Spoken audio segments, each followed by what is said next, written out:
seen some impact from those steps.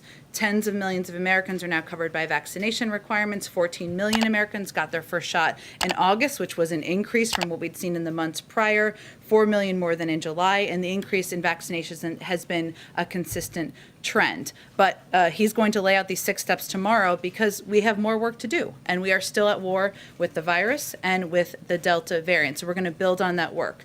And he's speaking to it now because this issue, of course, is on front of mind, top of mind to Americans across the country.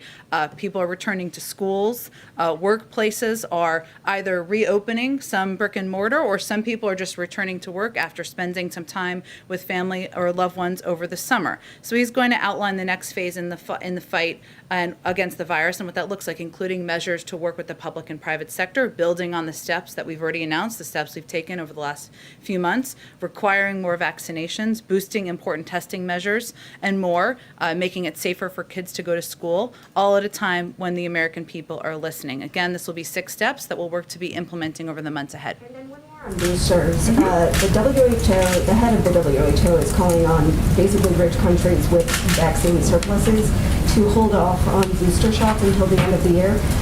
What's the White House response to that? And is it ethical to start moving forward with booster shots at a time when so many countries are barely starting with their first shots? Well, our view is that this is a false choice. And the United States has donated and shared about 140 million doses with over 90 countries, more than all other countries combined. We're donating 500 million doses to 100 countries in need. Last week, we announced a plan to invest $2.7 billion in manufacturing critical vaccine inputs and expanded fill-finish lines at factories. From Senegal to South Africa to India, we've made significant investments in boosting global productions of COVID vaccines.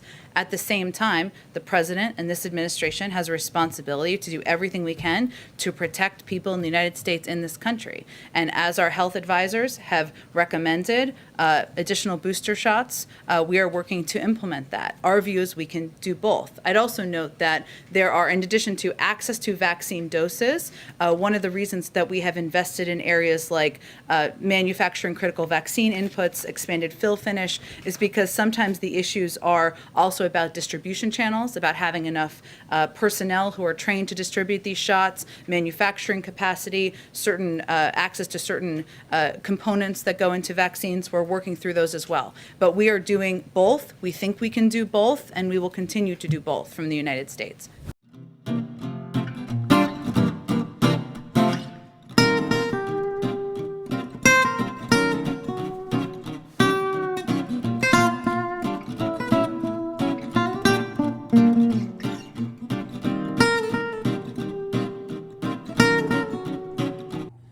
Hey everyone, and welcome back to the weird part of YouTube, aka my channel. So as always, if you like my content, definitely hit the like button and the subscribe button, and it definitely helps me make more videos like this and provide daily updates with regards to travel updates. So now let's get back to the video again. So what exactly was talked about in today's press briefing, and whether they even have a timeline with respect to travel updates or travel restrictions, when they're going to remove it and all that stuff. As said previously, like yesterday, that I'm very certain that this week they're not going to mention anything. It's already Wednesday, which is like the middle of the week, and then we have Thursday or Friday. Usually we don't get major travel updates on those 2 days. And then you get on Monday, usually the travel advisory comes up, and then Tuesday you have some major groundbreaking news, like, travel ban is removed or whatever. So again, this week, I don't really think there's going to be much information about travel ban or when they're going to remove it or all that stuff. With today's regards to press briefing today, what they essentially entail, which was in the beginning of the video, is that booster shots are going to be still prevalent. Although who did mention that, whereas, all these countries like third world countries, they don't have enough vaccinations. They're just doing first shot, and, very few people are getting the first shot. And I'm thinking, does it make sense for US to go through the third booster, given that, a lot of people, or at least, there's some, like 50% of the population is vaccinated. So, and you heard the press secretary mentioning that, the plan is that you're still going to have a booster shot, and US has done enough to like donate all these vaccines to all these countries, including India, which was mentioned. So with that said, September 20th is the date where they're going to open up for booster shots. Whoever is eligible in the sense like 5 months or 8 months, I'm not sure of the exact date, whatever mandate is there, you can actually take up the the third booster shot. And Pfizer is like FDA approved, so essentially it makes sense. These companies will slowly start rolling out the booster shots. Even now, if you want to schedule a booster shot in the US, you still can, but you have to be part of the immunocompromised, in the sense, if your immunity is if you're battling cancer or some sort of diseases which are in the list, you will be eligible. Will they ask for proof? I'm not sure, but in the sense you still can get it today. So with that option being there, where are we looking at with other countries opening and up and all that stuff? A lot of Congress representatives have have opened up this topic on essentially like EU gathering heat. A lot of details have been coming up over the past couple of days, where Netherlands, there's this other countries which are like blocking US citizens from coming in, which makes total sense because US hasn't reciprocated the same. Just to put you in context, a ticket from European region, I don't know much about from which place, but let's just take France for example, Paris, from there to the US, because cross Atlantic, is probably like 300 to 400 euros. Now if you add the third country option, and if you have to go to another country like Mexico, quarantine there for 14 days or something like that, you can definitely see the cost adding up, and there's very little incentive of a person who wants to travel there. It's the same thing with India as well. A normal ticket which is like less than 1 lakh rupees, which is like around 500, 600, 700 dollars, is now super high because of the third country option. You have to go there, quarantine in another country which you don't really know of, actually take a COVID test, and it's not free over there, so you have to pay for all that stuff. All these costs start adding up, so essentially it doesn't make sense. So that's the reason why, if you have to travel during this quarantine time, do so. But I'm just guessing by the way things are moving that they're going to be very soon going to get an update with regards to travel ban and some sort of timeline with respect to it. And as far as timeline is concerned, whoever is going to get vaccinated will be the first priority to get in. So if you aren't vaccinated, definitely get vaccinated. So as far as what vaccines are there, looking from Canada has mandated AstraZeneca. You have your Johnson & Johnson, Pfizer, and Moderna. So there's like 4 vaccines.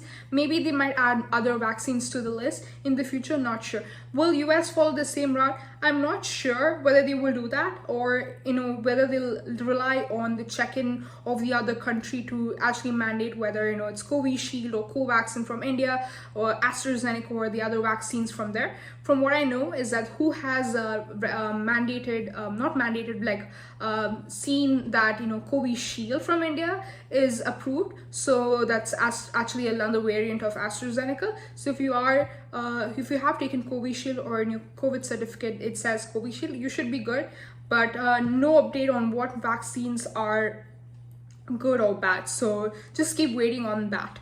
As far as the other questions that you guys keep posting down below, what about quarantine options and stuff, I would like whether you can use other countries instead of Dubai, which I've mentioned, or Qatar, definitely do so. You are totally free to use whatever country you can. I just recommend these 2 because they are the most cost-effective options in the list. For example, Qatar and Dubai are fairly cheap. There's not much of an expense that you'll have to incur. But if you want to quarantine in Australia, definitely do so and let me know about it. The one thing that you need to keep in mind is that as long as the countries are definitely not part of the 26 banned countries, do so. And the second thing is that make sure you're not transiting into these countries as well. For example, if you are quarantining Australia, make sure the flight doesn't go through China or something else. So just keep that in mind. If you have a lot of flights, use Europe as the hub. So if you're actually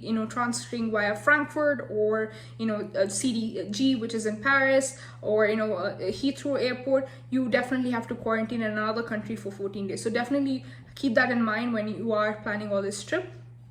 So another thing is that another things about embassies, like when our embassy is going to open up. So keep in mind that I don't know about that, but essentially what all these embassies operate at a very, very, very limited scale because of COVID. You know, there's been a lot of shutdown, and then it opened up, and then again shut down because of the waves and stuff like that.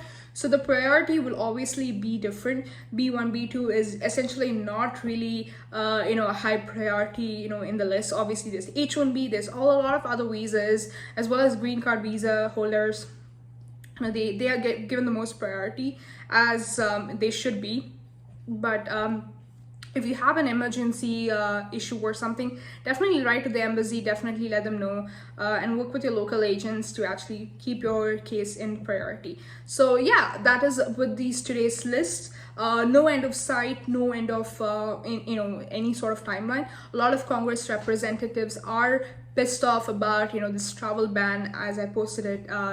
Ireland essentially has been, like, because of Aer Lingus and everything, they're operating at a very limited scale, and it's definitely affecting everybody. It's high time we actually remove travel bans. It makes no sense. Like I mentioned, when you actually travel, you have to get your COVID certificate, which is essentially like you have to test negative, and it's very stringent. Like, it's not like a week prior you can get your COVID test. It's actually like 72 hours at max, and if you actually extend about that, you're not able to board. So it's like, people usually get it within 48 hours, so it's very stringent. So there's very, very little things that can go wrong. Obviously, if you're vaccinated, you're doubly protected, so it makes sense. Like, airlines and everything we're pushing way before.